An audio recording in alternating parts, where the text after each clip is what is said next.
I'd like to welcome everybody to the 5,554th meeting of the Rotary Club of Chicago. Rotary One is now in session.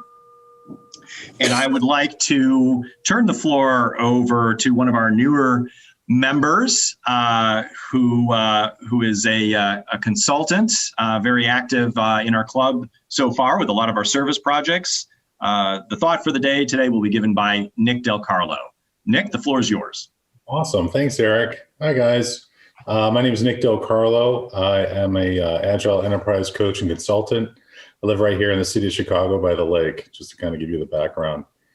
I'm going to share with you the thought of the day. How we walk with the broken speaks louder than how we sit with the great. This thought reminds me of our volunteer effort and value we bring to others in need. And I really look forward to our next volunteer opportunity in the city of Chicago. Thank you very much, Nick. As do I. And we will have more of those as we get further into the new year. So you can be sure about that. Well, thank you very much. And good words to live by as Rotarians for sure. I have a couple of announcements here as well before we get to our program today. Our board has approved several policies for member relief.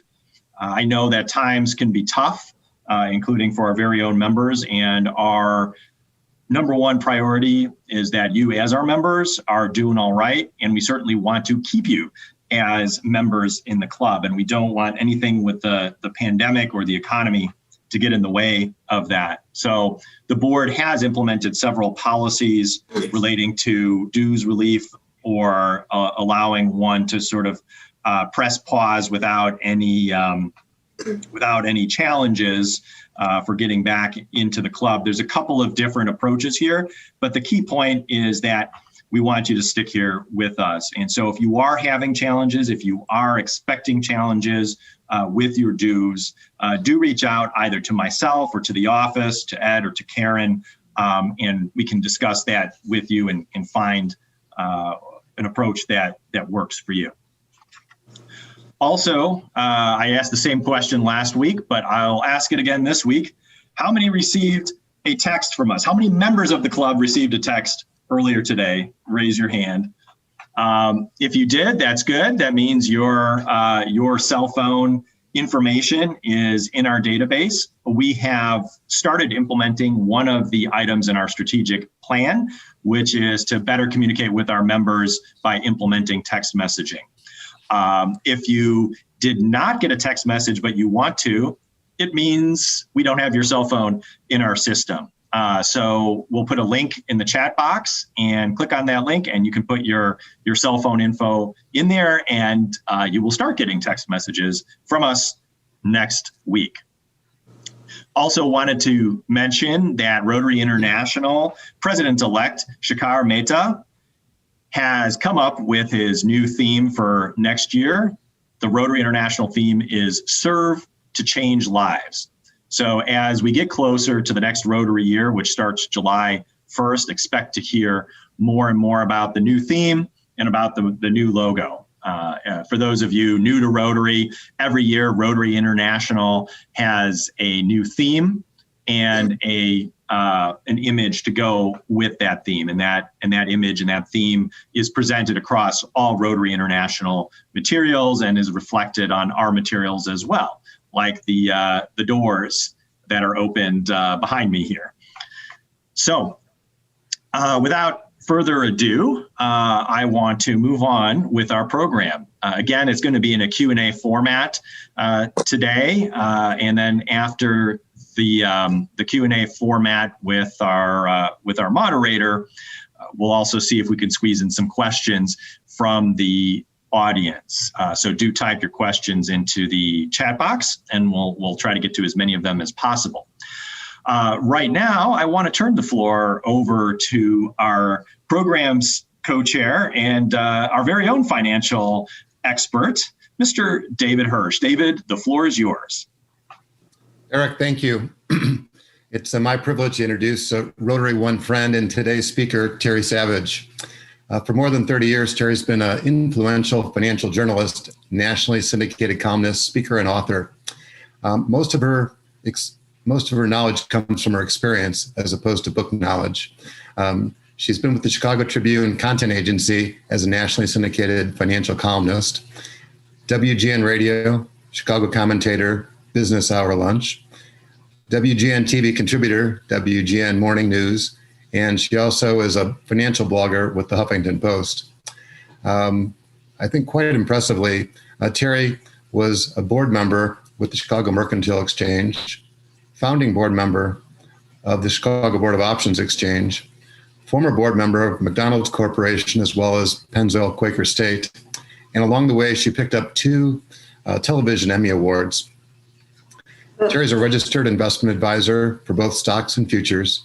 And Terry is one of the women who's helped break the glass ceiling at Rotary One. Terry, thank you for joining us today.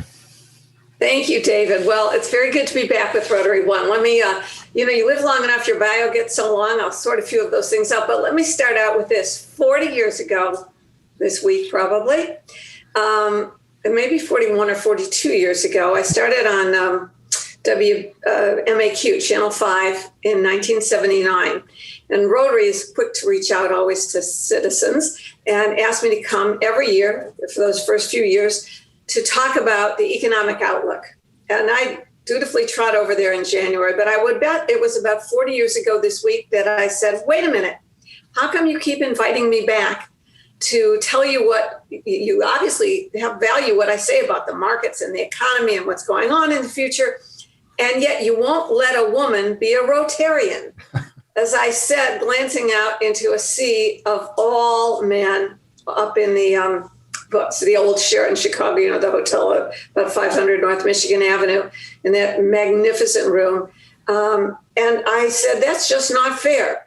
And so that year, so it must be just about the 40th anniversary now, they grabbed a group of 5 or 6 of us. I have a scrapbook buried somewhere in the basement with the picture, and they inducted 6 of us into Rotary One. So I always like to say I am the first woman, or among the group of first women who were inducted into Rotary anywhere in the world. And I just got a big kick when David texted me or emailed me and said, we want to come back and do something. I said, oh yeah, great chance to get back and see my friends. I think, aside from that age-old sexism story, which seems like from a different world, Rotary's always done so many terrific things. I never think Rotary toots its horn enough. It's not just about sitting around in good fellowship at lunch, although it always was that, and I always loved doing that. But it's also about all the wonderful good deeds that Rotary does around the world. So I'm delighted to be asked back. Thank you, David. And I am still, just for my current affiliations, no longer the Huffington Post, but I am on the board of directors of CME Group, the parent company of the Chicago Mercantile Exchange Board of Trade in NYMEX, the world's largest futures exchange. I was a founding member, the first woman floor trader on the Chicago Board Options Exchange when it opened in April of 73. I know because I was 7 months pregnant with my son, and they put a stool in the corner and said, you stay over there out of the crowd. So I joked that I was the only one who really had a seat on opening day. And in between, I've done a lot of those things. And I spend my time now mostly doing a kind of a pro bono thing, which is at my website, terrysavage.com. I stay up late at night answering people's personal finance questions, and lately an awful lot of questions about unemployment, stimulus, and so forth. It's my give back. That's the Rotarian service in me, I guess. So again, let me say thank you for having me. And I just said, you invited me. I hope everybody gets a chance to ask a question. I hope not to go on that long-winded. So David, ask away. Okay. Well, Terry, thanks again for being with us today. And I noticed in part of your bio that you graduated from the University of Michigan, so you're a member of the big house. And I'm sort of curious to know, because you've had such an impressive career in journalism, financial journalism, what was it that you were thinking about when you first graduated from college?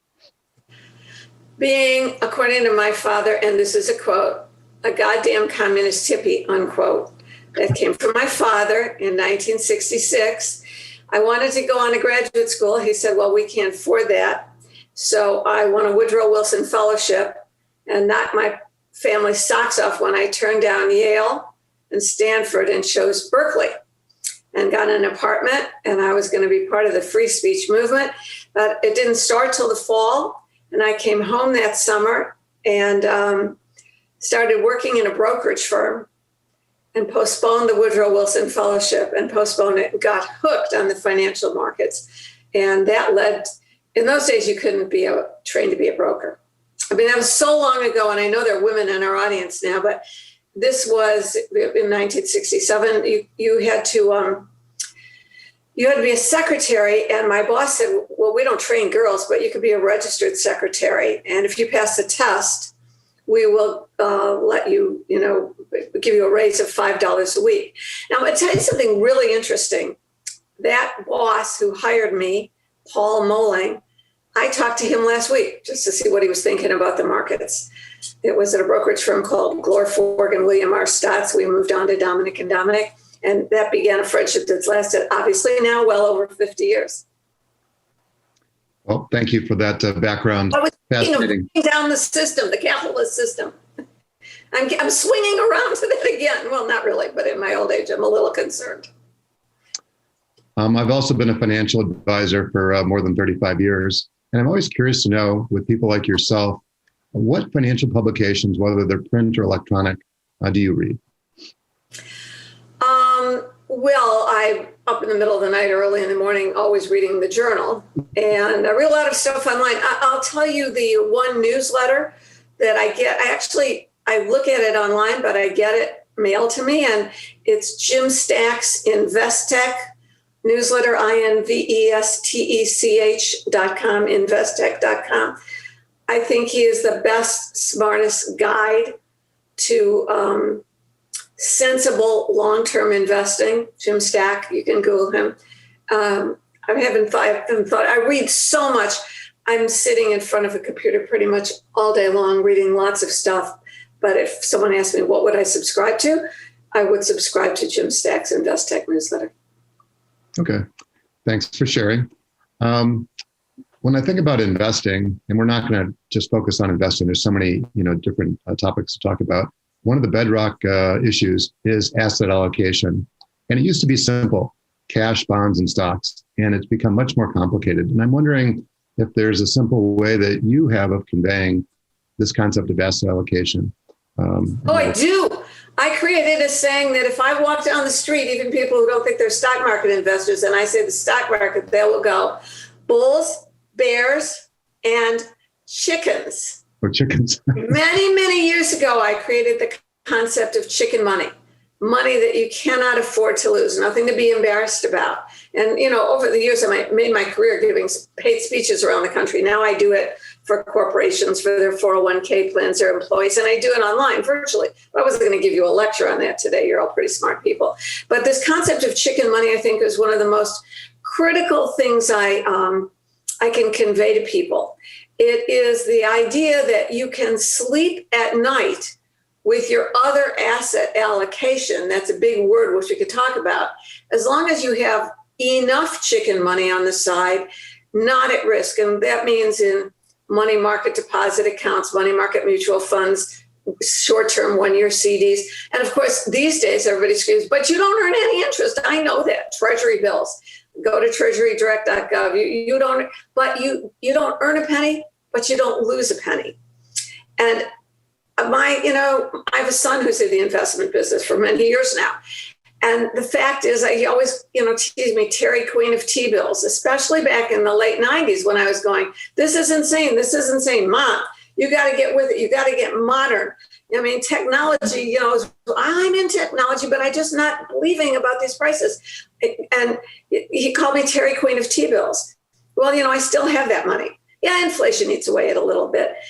That's one key factor. And the other key factor in my asset allocation thinking that has kept me going well is there's never been a 20-year period where you would have lost money in a diversified portfolio of large company stocks with dividends reinvested, even adjusted for inflation. Now, I didn't make that up. That's Ibbotson. Going back almost 100 years now, since 1926. No 20-year period, not 1929 to 49, 52 to 72. There's never been a 20-year losing period for what we would call today the S&P 500 index with dividends reinvested. So if you've got that long-term view, and at the end, when you have what you think is maybe hopefully enough, then the long-term view skips a generation and you hope you're going to leave this for your grandchildren. Then you believe in America and you stay invested with a hunk in a diversified portfolio of large company stocks and a whole hunk of chicken money. And that depends on your own risk tolerance stage in life and so forth, but never be laughed out of it by the smart money, because it may not be the smartest thing to do, but it lets you do the other smart things because you're not so worried that, oh my God, what if I lose it? That's what makes people sell at the wrong time. And you know that being in the business. And I would just like make one more comment on asset allocation today. I think the most dangerous asset category today is bonds. Not because the countries, businesses are going to fail and we're going into a depression and they'll go bankrupt and they won't pay the interest. Not that at all. The other, I see you smiling, but let me just try and explain this to people out there. Right now, you could get maybe 2% in a 30-year IOU from the best credit on the planet is the U.S. government. And so a lot of people are mad at me about their chicken money getting 0.09% maybe in treasury bills. And so they say, well, you wanted me to be safe, the U.S. government, I'll buy a 30-year treasury bond at 2%. But what happens if inflation returns? What happens if the value of the dollar goes down? We'll talk about why that would happen. Then if the U.S. government wants to borrow to finance its huge deficits, it'll have to pay higher interest rates. Now, we've seen U.S. treasuries at 12 and 13% on the 30-year bond. When interest rates go up, bond prices come down. And so if you bought $100,000 worth of 2% 30-year bonds, yes, in 30 years, you'll get your money back from the government and you'll get 2% every year. But in the meantime, if something causes interest rates to go up and you need to sell the money to go on a vacation, to pay for your nursing home care, whatever it is, you're not going to get the $100,000 back until maturity. Rates go up, bond prices go down. Now that applies to all bonds. The longer the term bond, the bigger the swing in price. Even if you buy a 10-year treasury note today at a little over 1%, who wants to be stuck with 1% treasuries if inflation comes back and treasury notes yield 2 or 3 or 4 or 5 or 10%? I'm not predicting. So be very careful of bonds because people think of them as safe. But when rates go up, bond prices fall. Either you sell them at a loss or you're stuck with low yields. And it's not stocks, bonds, and CDs anymore. Bonds, I think, going forward is the most dangerous asset class, more dangerous than stocks, even though you don't think of it that way. Terry, thanks for sharing. When I think about bulls, bears, the first animal that came to mind beyond those two was a pig, which is you don't want to, be greedy about things because pigs get slaughtered. But I like your other reference to chicken money, which is basically just having a cash reserve, right? That's what I heard you saying. Something you can sleep at night with. So thanks for sharing. So there's more do-it-yourself investors today than ever before with all the financial information that's available. And not everybody feels comfortable making investments on their own. And I'd like your insights about selecting a financial advisor. And if you could highlight what the difference is between being a fiduciary and somebody who's held to. Oh, you nailed it. Look, I have a new edition now, the 20th year anniversary last year of The Savage Truth on Money. And the truths didn't change not one bit over those 20 years. It's the third edition.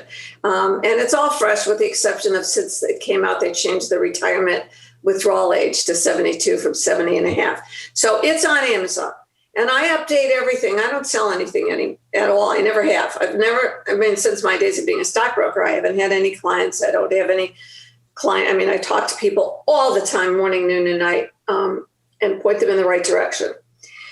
But most everybody out there is not just selling a book and hoping you'll learn or post on my blog, but everybody's trying to sell you something. So the biggest, most important word in advice these days is fiduciary. Fiduciary has been a word that's made the headlines. It's one of those big words that nobody ever heard of.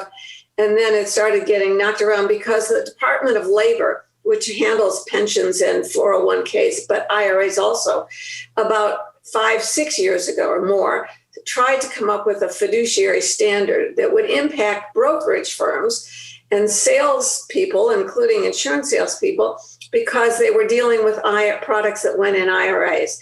We got a fiduciary rule passed. I was very much involved in it with something called the Fiduciary Institute. And then along came a new administration and said, and they got together with Wall Street and they came up with a best interest sort of fiduciary rule. The bottom line is, under the current law, 99% of the people out there have no obligation or duty to tell you anything about all the costs, to put your interests ahead of their own, and you're going to get ripped off because they build those big buildings. They have those big commercials on sports events and so forth. Where does all that money come from? You, the paying customer. So a fiduciary is a person who guarantees in writing to put your interests first and to fully disclose all fees and commissions. There's actually a step farther, and I bet that's not you, David, so I might embarrass you, but there's such a thing as a fee-only fiduciary. And actually, there's a service that let's digress for a second. I do a podcast. You'll find everything about me at terrysavage.com, and I do a newsletter that I send out when I'm in the mood. It's free, and I never sell the list. I don't make any money off that site. But I do a podcast. You can find it at friendstalkmoney.org. And my two friends are Richard Eisenberg, who runs PBS's Next Avenue website, and Pam Kruger, who created something called, and you might know her from PBS also. She has a TV show there as well. But she created something called Wealth Ramp. Wealth Ramp is a service where she carefully vets all fee-only fiduciary financial advisors. And she's got a limited number of them, less than 100, I think, maybe or more now, around the country.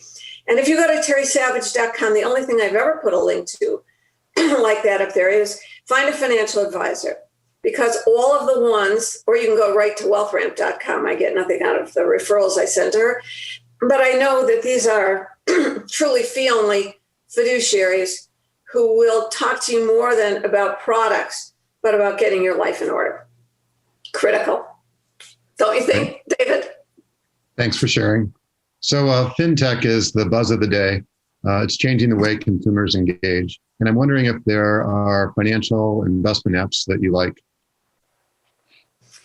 Yeah, I like a lot of them. First of all, fintech as a concept has just changed our life. When I used to start maybe 10, 11 years ago, I was always determined to stay on the cutting edge. So before anyone wrote about Betterment, I wrote about Betterment and Personal Capital and SoFi, which was then just a student loan intermediary that could get you a lower rate and so forth.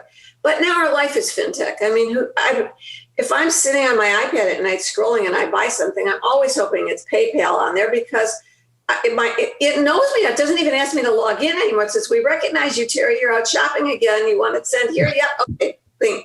So we live in fintech now. But some of the ones that I like to talk about for people are things like Stockpile. Now, I believe grandparents, I think typically Rotary is mostly grown-ups. So if you're getting presents for your children or grandchildren, you want to do a 529 account. And by the way, Illinois Bright Start, which I had a huge battle with 20 years ago when Oppenheimer was running it, and they did some horrendous things. It was 2008 or 9, maybe not that long ago. And they really, I think they should have been sued to the ground, and I tried to get that going, but I couldn't make it happen. But now they have new management of their funds, and Illinois Bright Start.com is a wonderful place to open a 529 account. You get a deduction for your contributions up to $10,000 per person. And that's where you put your money for your grandchildren. But I love Stockpile. Stockpile is where you can give them fractional shares. You don't have to be in the same room with them. They'll send them a credit card type thing so they can activate it. Yeah, their parents have to approve, but they get to pick stocks, and they don't day trade because the stock orders are filled at the end of the day. But it's a great way to get them involved. So if we did not rehearse these questions, David, so this is what came to mind first. I always liked Robinhood. Robinhood changed the entire world. They fully disclosed that brokerage firms were getting rich two ways.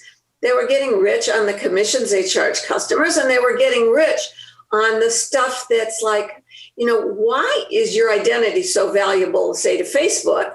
It's because why those ads pop up, because they market your information.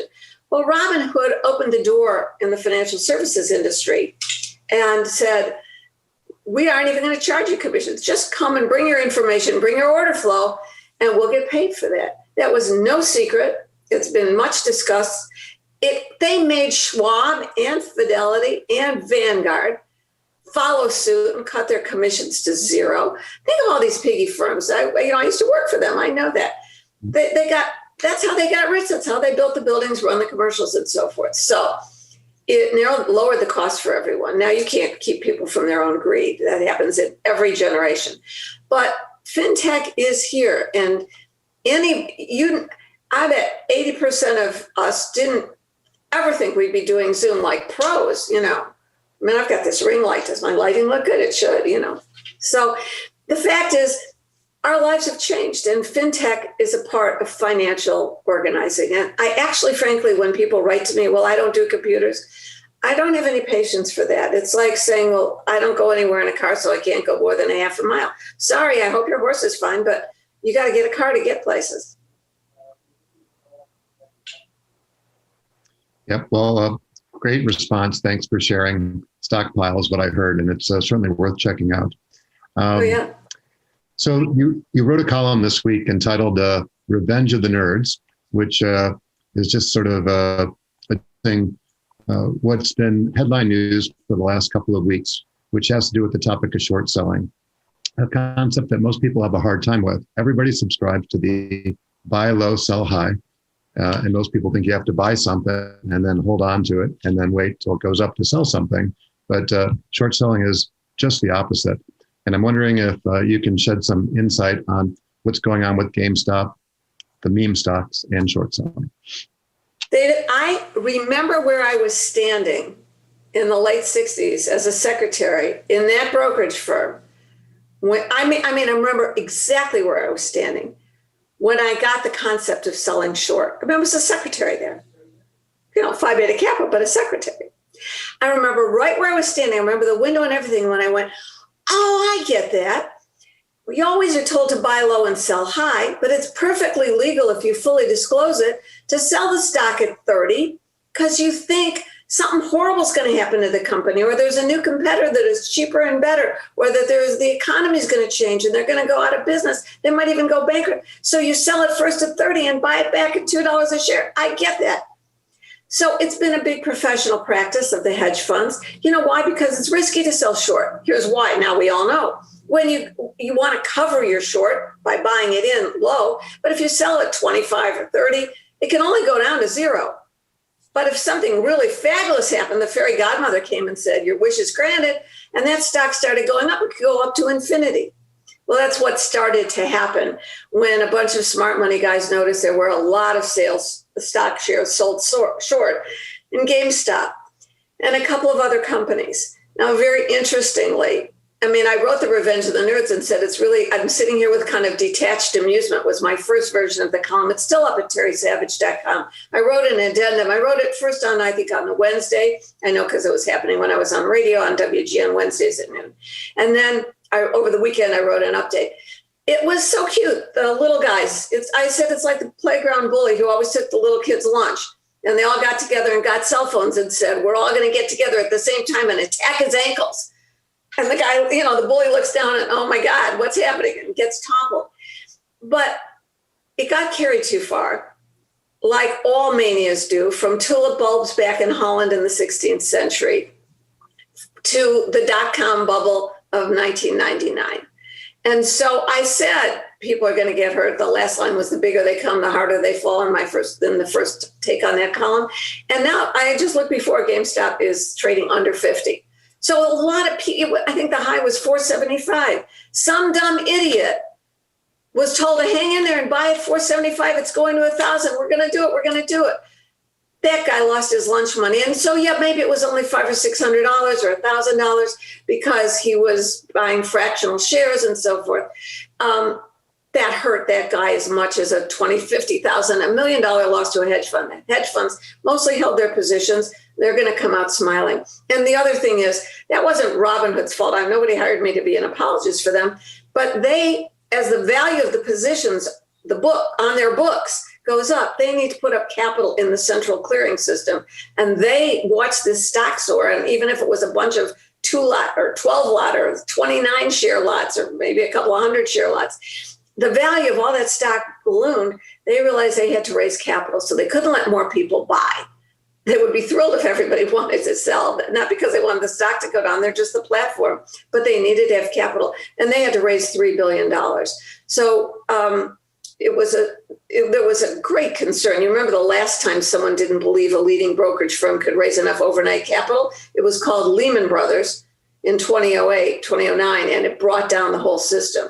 So every once in a while in your lifetime, you have moments of, I remember where I was when in the financial, you hang around long enough, there are those. I remember where I was when I learned about short selling. I remember where I was when I knew Lehman was going under. I remember right where I was standing.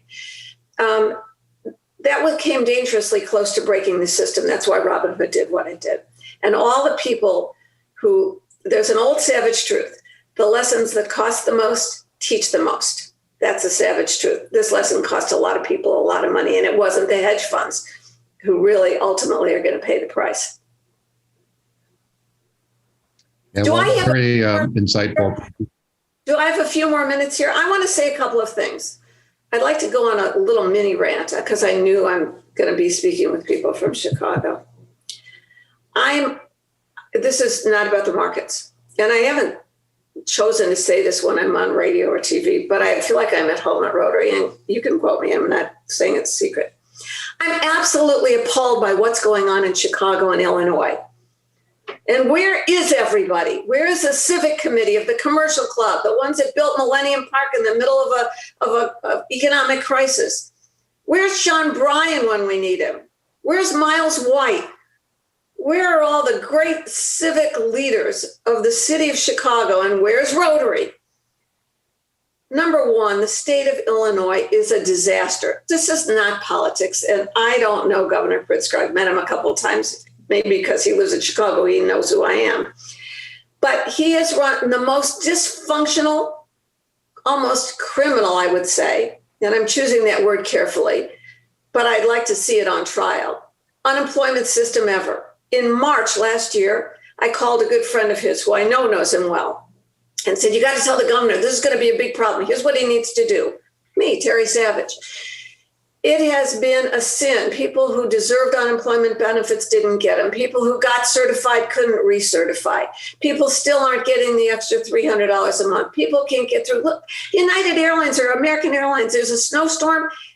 40 minutes later, they've got their callback system in place, and they call you back and say, we've got you rebooked on the flight of Thursday, but if that doesn't go out, our plan B is we'll let you know, but it probably will be Saturday morning.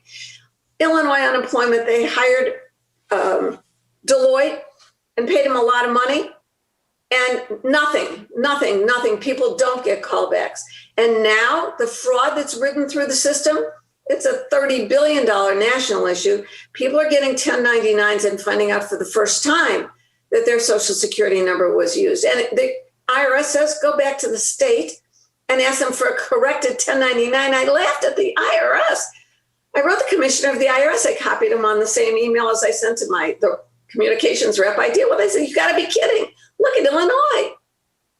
The FBI is investigating. They are very, very quiet, but I've worked with them on a couple of things, but I know nothing. But this is a national, humongous fraud. Not that Illinois is any more of a victim than California, where I forget how many millions went to prisoners in state prison who applied for unemployment benefits, okay? So, and now the handling of this COVID vaccine rollout in Illinois is just, compared to other states, where's the governor? And I want to say one more thing, because I'm here at Rotary, and this is a family. Why are my girlfriends afraid to walk out of their apartments on Michigan Avenue and walk over to Northwestern for a doctor's appointment? Why are women and men being hijacked at 2 p.m. on Dearborn Street and State Street? This is Chicago.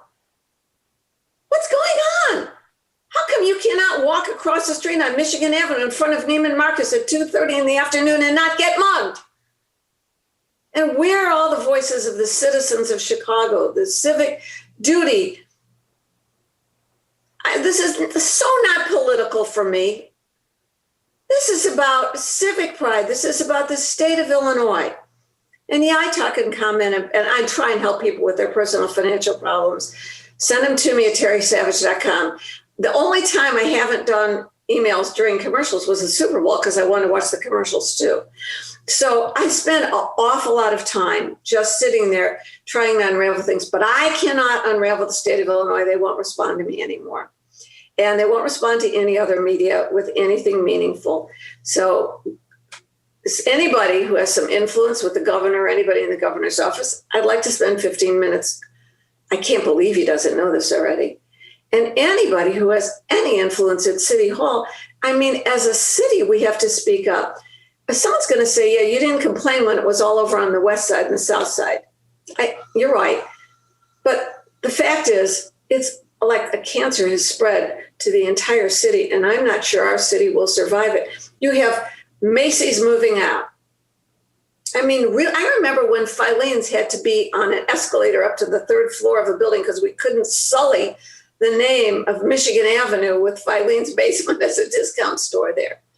I remember when Victoria's Secret might not be in keeping with the image of Michigan Avenue. Are boarded up windows in keeping with Michigan Avenue? Is the answer to raise taxes so much to the last 27 residents, go down the state line to Tennessee or Texas or Florida?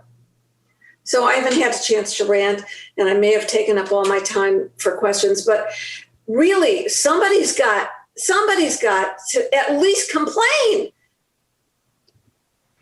That's my complaint. Okay, Terry, thank you for bringing what seems to be obvious to many people to our attention. And if I didn't know better, you are starting a campaign, right? You're going to run for office or something. You want to do something about this. You all know how old I am now. I'm done. That's why I feel like comfortable in doing it. But we're not done in Chicago, and Rotary's not done. And you all, each one of you, very powerful. And this pandemic has beaten us down so much. It's time to rally, not just only for ourselves and our neighbors, and we see people, hungry. I mean, I get terrible emails, but it's time to rally for our city, because the savage truth is only a growing economy and a city that provides a low tax, safe environment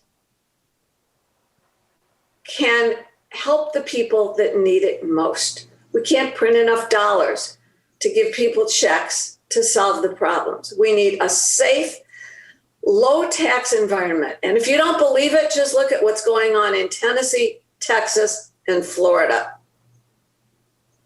Yeah, they're booming. So let me ask one more question. I'll turn it back to Eric, who may want to field a question or two from the chat.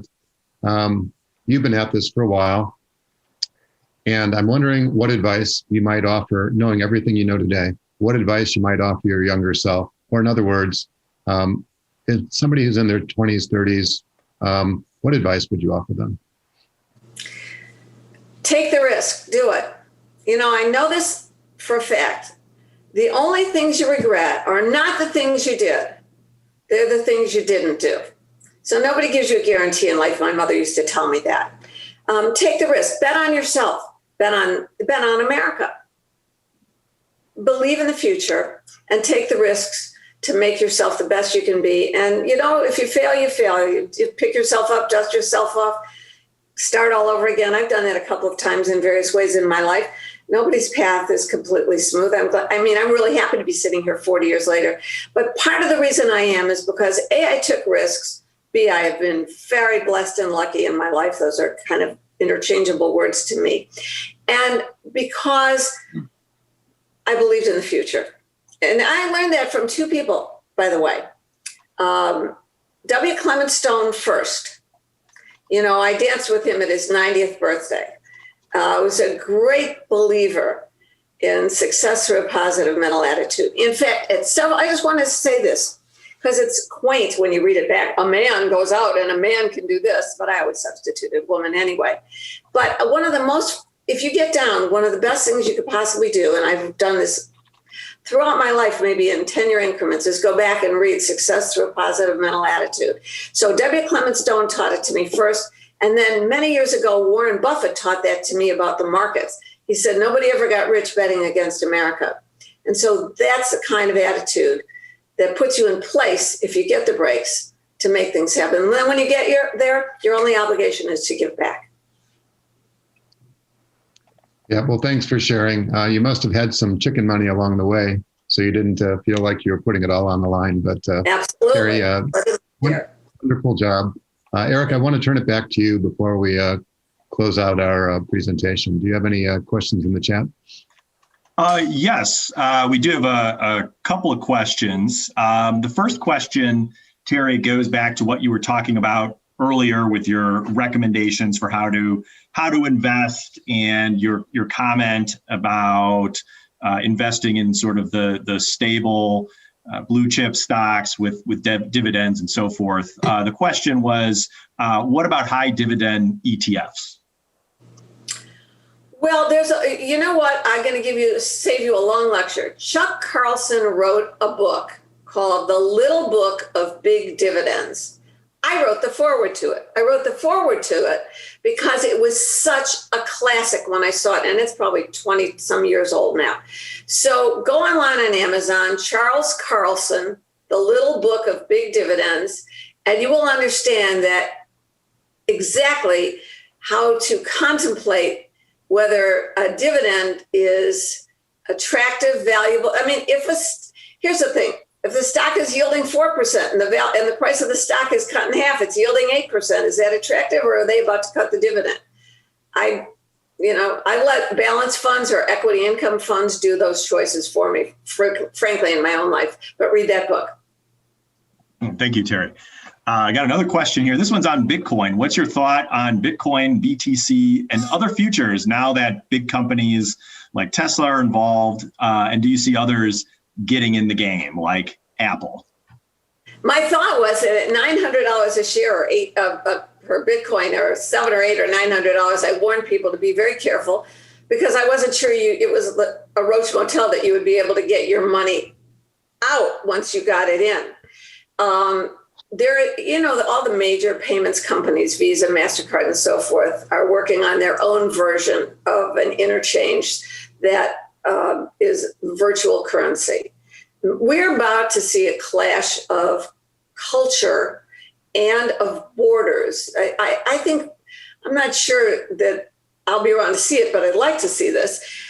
Something big is going to change globally. And the borders that have always been defined by war and financial power will now, not that I choose to want this to happen, but will be blurred by the fact that countries cannot control their own currencies. You remember that there was a time in the 20th century when England ruled the world because of her navy. The English pound sterling, that was it. Within a few short years, the dollar became ascendant. Now we're destroying the dollar, no doubt about it. We've got a $28 trillion debt. There are not enough trees to print that money. It's digital anyway. But the fact is, when people come calling, when we have to refinance it, this is a long way around the story of Bitcoin. When we have to refinance this, someone's going to say, I don't think you've got it, US. I mean, pay us 3%, pay us 7%, pay us 9%. That's the destruction of the dollar. And I think what replaces it, because we, as I said, we live in fintech, will in fact be some kind of a digital interchange method, which we may call a currency. So I don't think Bitcoin is insane. Now, the futures I can't comment on because, as you know, I'm on the board of CME Group, and we are the largest place to trade. We are the place to trade futures on Bitcoin and now Ethereum. So have at it. Awesome. Well, thank you very much, Terry. I think that's all the questions we have for today. But as always, and I remember you talked about, we remember being in certain places. I remember 2 years ago in 2019 at Woman of the Year, for Rotary at the Union League Club. I remember where I was sitting, hearing you speak that day, and you were just as engaging over Zoom as you were in person. So thank you very much. Come to terrysavage.com. You can either post a question or search my columns. Just put a keyword in, and you'll see whether it's, should I have a revocable living trust or a will, or what about long-term care insurance? I'm writing every week and updating stuff constantly, and hope to keep doing that for a while. Thank you. Thanks very much for having me back, Rotary. It's home to me. Yeah, no, it's our pleasure, and you're welcome anytime. And just to make sure you remember us, think of us all the time, and do keep coming back. We have a nice little present we want to send your way. As you know, we try to do what we can to affect lasting change in Chicago, addressing a lot of the root causes that get at a lot of the challenges that you brought up today. So these particular candles, Rotary candles, proceeds from these go to an organization called Bright Endeavors, and their mission is to empower young moms by providing transitional jobs and professional skills training. So this helps those young moms, it supports their kids, and ultimately supports their communities. I'll treasure that. Thank you very much. Awesome. So thank you once again. Please give a virtual round of applause for Terry. And Terry, you're welcome to hang out with us as long as you like as we move on to the other parts of the program. We also know you're busy. If you have to drop off, no worries. Thank you all. Very good. All right. Well, we have, with such a great program today, we have many guests with us today. And so, as always, this is the point in our program where we're able to run through our guests and allow everybody to introduce themselves. Because we do have a lot of guests, I ask you to please try to keep your introduction to your name, what you do, and if you're a Rotarian, tell us what Rotary Club you're from. Please keep yourself on mute until we're ready to start the introduction. So I'm just going to run down the participant panel here. Let's see. Our first guest here is Barry McCone. Barry, could you please introduce yourself? I'm Barry McCone from the Rotary Club of Naperville, current chair of the International Committee, and currently working with Marga and Betsy on your grant in Bolivia. Wonderful. Well, thanks for doing that, and thanks for joining us today. Our next guest is Elke, and after that, we're going to have Irv. So let's start with Elke. Oops. Good afternoon. Great program. I'm a Rotarian from Northbrook Rotary, and I'm retired. And good to see you again. Thanks for joining us. Irv and Ruth, please introduce yourselves. Yes, hello everyone.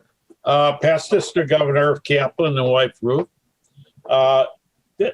Terry went beyond her program, and I just absolutely, she's got me going. And I think those of us that either live or work in Chicago are inspired by what she said. Anyhow, we have a lot to look forward to, but one thing I will not forget, when she said no one got rich if you don't betting on the United States. That's fantastic. Thank you very much, Irv. Always good to see you. Our next guest from Kampala Central, Kato. Good to see you back again here. Please introduce yourself.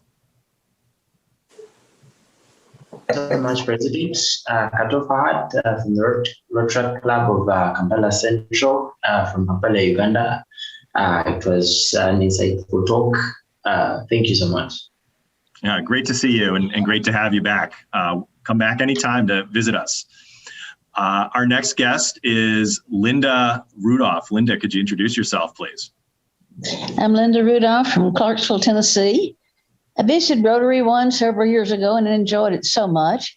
And I thank you for this great program. I'm a past district governor and academic retiree. Awesome. Well, thanks for joining us. And the nice thing about Zoom is you can be our guest anytime. Our next guest, of course, one of our returning guests like Irv, Liz Goggins. Liz, introduce yourself, please. Hi, good afternoon. My name is Liz Goggins. I am from the Rotary Club of St. Croix, Mid-Isle in the U.S. Virgin Islands, and I am going for my second vaccine tomorrow. I am really happy about that. Very good. Very good. I'd like to go with you. We're going to send Irv down. Sure, he'll come with you. Sure. Not a problem. Not a problem. Very good. Don't to bet see you. against the United States. That's right, Irv. Our next guest is Michael Mann. And after Michael, we'll go to Mindaugas. Michael, please introduce yourself. Hi, I'm Michael Mann. I'm from the Barrington Noon Rotary. David actually invited me to come, which is great. And I was really excited to hear what she had to say today about how you pick a financial broker, or financial advisor. Very good. Thanks for joining us, Michael. And as we heard at the beginning, Barrington is where they sing happy birthday still. We do. We sing. We are singing clubs. So if you want to have a singing club, we do My Country 'Tis of Thee and all that stuff. Very good. Awesome. Thanks for joining, Michael. Next up, Mindaugas from Vilnius. Mindaugas, please introduce yourself. Hello to everyone. I'm Mindaugas Glinskis from Lithuania, from capital city Vilnius. I don't know or you know, but Lithuania is the geographical center of Europe. And I'm a president of Vilnius Rotary Club, one of the oldest club in Lithuania. Nice to be here and to see nice program and very good speech. Thank you very much. Thank you. And great to have you on. Hope to see you again at one of our future meetings, Mindaugas. Yes, thank you. Let's move to Robert Huffman. Robert, could you introduce yourself? Good afternoon from Clarksville, Tennessee. Robert Huffman. I am the past district governor of 6760. I also have the distinction of being Linda Rudolph's mentee, who I visited Club One with several years ago. Had a wonderful time. Very much enjoyed Terry's presentation today. Thank you so much. Well, thank you for joining. Good to have a good representation down from that part of the country. Next up on our guest list, we have Stu Overby. Stu, please introduce yourself. Thank you, Eric. I'm Stu Overby. I live in Conway, South Carolina, near Myrtle Beach. I used to live in the Chicago suburbs and retired from Motorola Solutions in 2013. And David Hirsch invited me. And I just wanted to say I enjoyed the program. And thank you, David. Very good. And thank you, David, for inviting lots of guests. I always appreciate that. Good to have you on today, Stu. Thank you. Next on my list is Subayama from Valparaiso. Could you introduce yourself, please? Okay. Good afternoon, everybody. It's a very great program. You know, she reaffirmed a lot of stuff, and I learned a lot of. And I'm going to sign up for a page now. TerrySavage.com. And we are also, Eric, we're starting a new program called Cross-Cultural Experiences. So we'll send you email. Thank you. Sounds good. Yeah, looking forward to it. Looking forward to thanks for sharing that. Thank you. Very good. Very good. Did I miss any guests or any guests who might have been on mute earlier, did not get a chance to introduce themselves? Eric, I just would like to say, oops. No? Yep, there you Eric, go. do you hear Yep. me? Yeah. Yes, you're on. My battery is running a little bit low. I'm Andrea Luhmann, past president of Rotary One, and I enjoyed the program, of course, very much. Today, Terry Savage, who has been on for, as she said, 40 years, since 88. I'm listening to her to the annual forecast that she does, and it's always a pleasure. But what I also enjoyed, and perhaps even more enjoyed, was also seeing the Rotary friends that, since I am currently in Germany, even less can see. But therefore, I also like our Zoom meetings, because otherwise I would not see you all at all. So hello to everyone. Wes Westerfield was asking me what kind of wine I was drinking. It was a Grauburgunder from 2018. Very delicious. Wes, I can recommend that one. Did you bring enough for everybody, Andrea?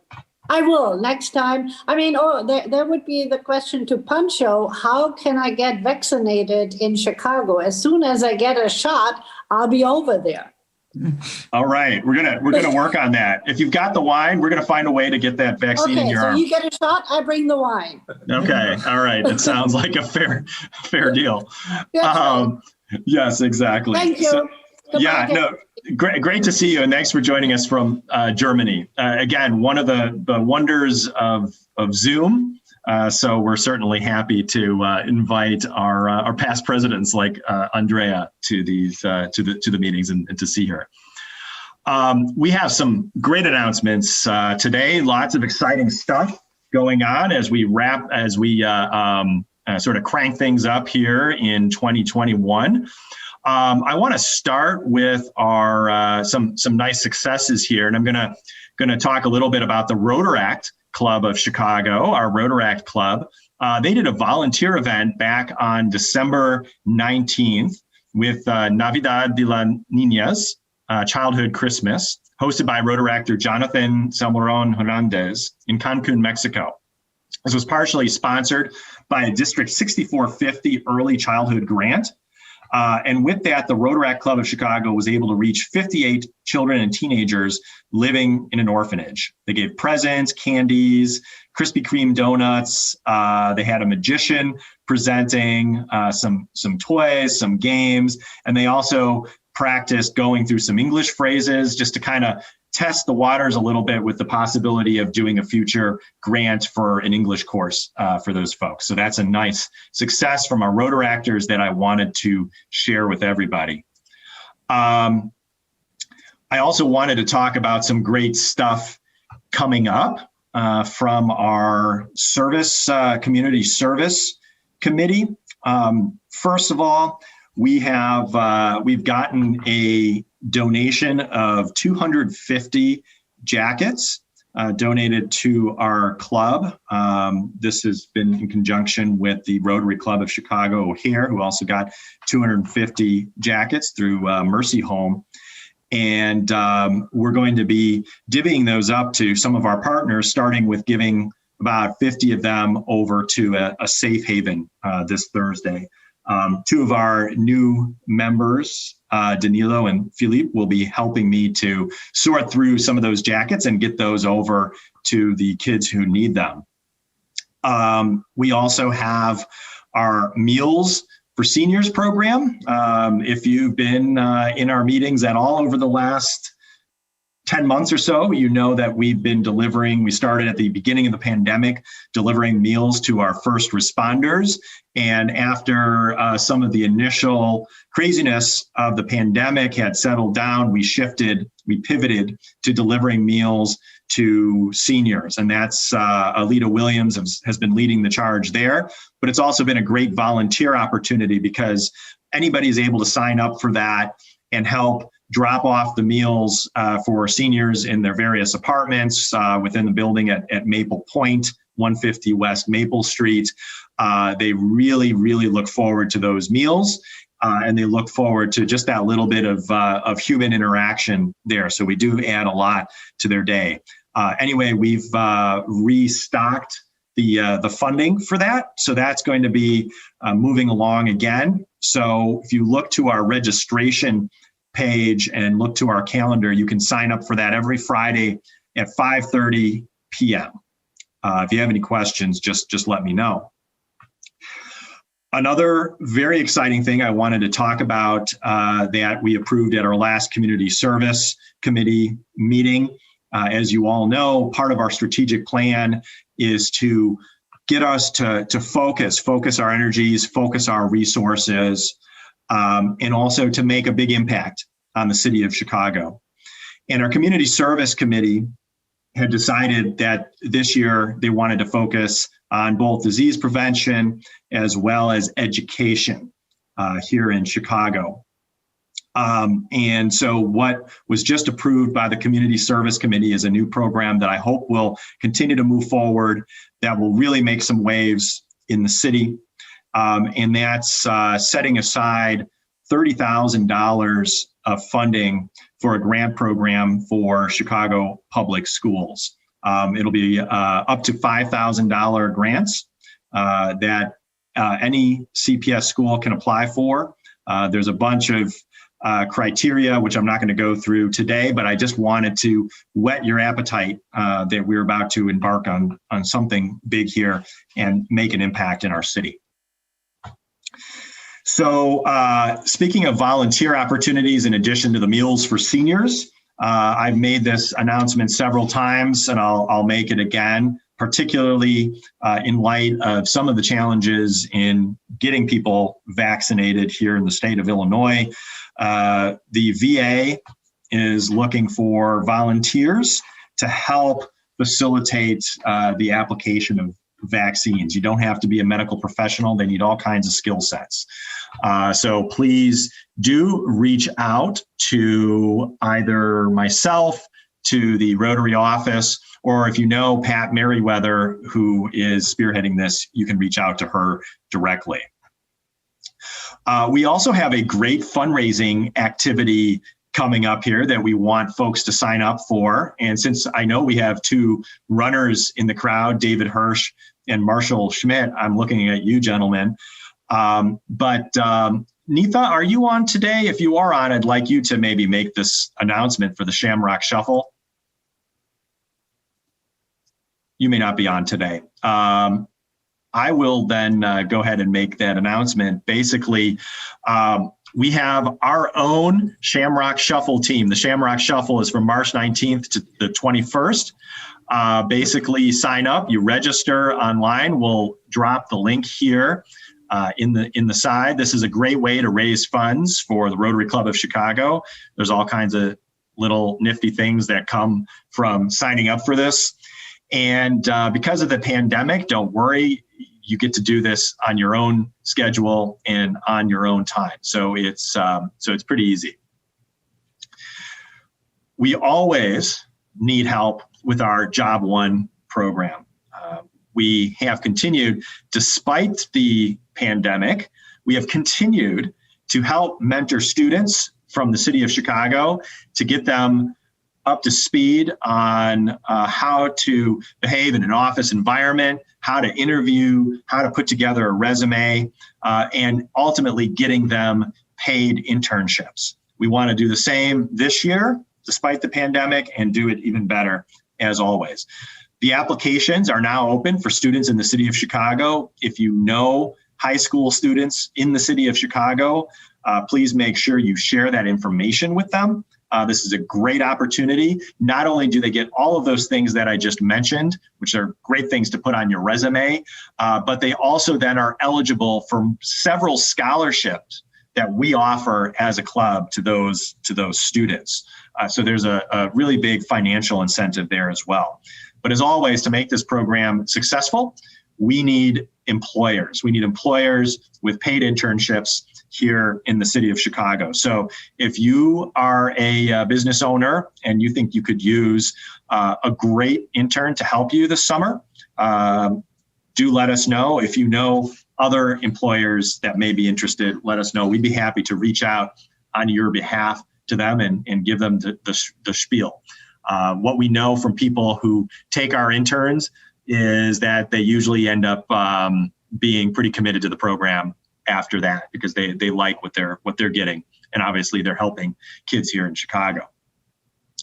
Obviously, we're only able to do all of the great things I've just been talking about, helping CPS, helping seniors, helping students, because we have funds both from Rotary International through the district, as well as within our own Rotary One Foundation. Marga, would you like to give a quick update on the annual campaign?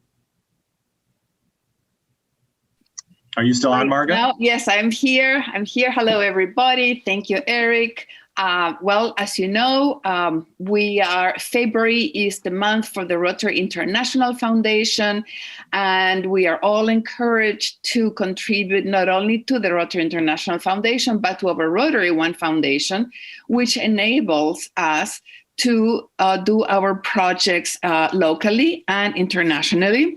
The difference is that the Rotary International Foundation, to which we will contribute, gives us enormous financial support for the grants that we do. Let me give you one example. We've had, as many of you know, a very large grant for Senegal to raise awareness and detect cervical cancer, and which is the cancer 1 killer of women in Senegal, young women especially, completely unnecessary. Well, we have raised about $130,000, and the Rotary Foundation matched our contributions to about half of that, for another $120,000. So, you give to the Rotary Foundation, the Rotary Foundation gives back to us for projects of our choosing. As you know, committees will decide what projects we embark on. So, I highly suggest you go to the Rotary.org website and read a little bit more about the foundation and the extraordinary work that it does. We have this year a 15,000 goal for the Rotary Foundation and a 60,000 goal for the Rotary One Foundation. For the Rotary One Foundation, we're approaching 50% of our goal. And I would like to thank very especially all of you who have contributed, and those who have contributed and those who are still thinking about it. You are welcome either to pledge or to send your contribution before the last week of June of this year. So feel free to reach out to me if you have any questions, or go to the website. The first thing you're going to see in the heading of the website of the great picture of Marshall and Eric doing Rotary work is the buttons to donate to both foundations. So it is very easy, or you can send a check to the Rotary One office. Thank you so much. Thank you, Marga. I don't know if that photo will encourage or discourage people from donating, but encourage. But it's there anyway, so you'll have to live with it. Well, thank you very much for that, Marga. Another way that we raise money and also help promote our Rotary One brand is through our great face masks that our very own member Natalie Loma has made. And we give these out to our volunteers who show up for in-person events, and for others, we sell them for $20. The proceeds help to fund our COVID relief activities, like the Meals for Seniors, for example. And also, you can look really stylish, like we all do in the photo before you right here. I got a couple of messages in the chat box.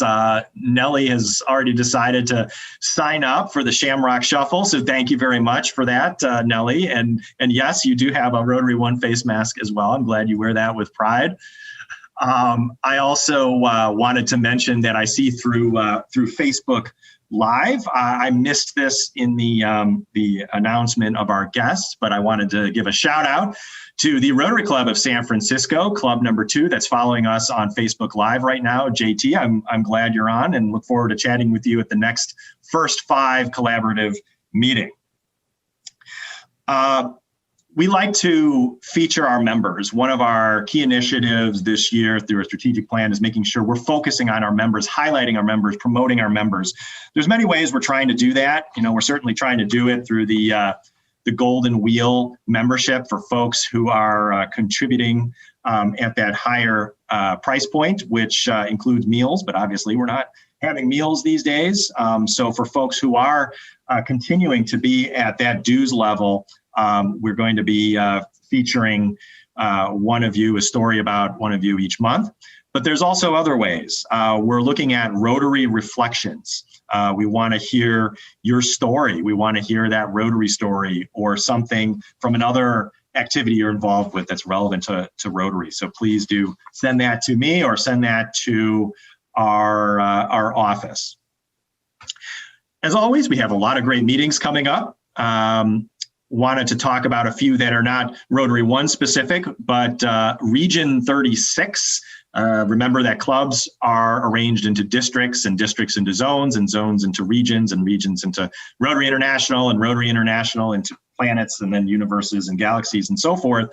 The region has been sponsoring talks on topics of interest for Rotarians. On February 25th, there's one that's focusing on Rotary Peace Fellows and Peace Centers. These are pretty good presentations. And this one's relevant because the application for applying to be a Rotary Peace Fellow is actually open right now. So this might be a very useful presentation for folks interested in this topic. I also want to point out that for Black History Month in February, our neighbors to the west at Maywood Proviso are sponsoring a great set of Black History Month events. You see the flyer here. We included it in the Gyrator newsletter as well, so you can find the information there. It looks like a great set of events if you're able to make it at those times, Thursday at noon. In terms of our own meetings coming up, we have, as usual, international service, PR marketing, community service in our board meeting. Those are all open to everybody. They are on the calendar. Feel free to sign up for any of those. You can see how the business of the club gets done, and we'd love to have you be part of that business.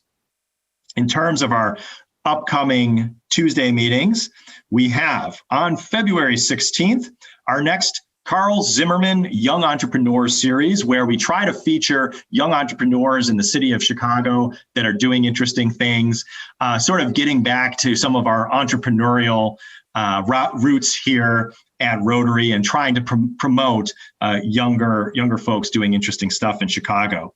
Basically, we have two gentlemen who founded an organization called City Health Tech. So it's also very relevant to the COVID pandemic going on right now. On February 23rd, we have Alex Kotlowitz, a journalist, author, and filmmaker. That one should be pretty exciting as well. And do save the date for February 18th. That's Thursday at 5:30 p.m. for Rotary One's 116th birthday party, led by our very own Timo Riebach. I'm sure it will be fun and exciting. So it is that time in the program again where we go through our four-way test. And I am going to see Kato, if you're still on, and I think you are, would you, as one of our international guests here today, would you be willing to read for us the four-way test of the things we think, say, and do? It should be on the screen there if you're still on. Yes, thank you, President Eric. Yes, thank you, President Eric. The four-way test, as it goes, of the things we think, say, or do. First, is it the truth? Second, is it fair to all concerned? Third, will it build goodwill and better friendships? And fourth, will it be beneficial to all concerned? Thank you. Thank you very much, Kato. Thanks for being with us today. Thank you to all the guests, local and international, who joined us today. With that, meeting adjourned.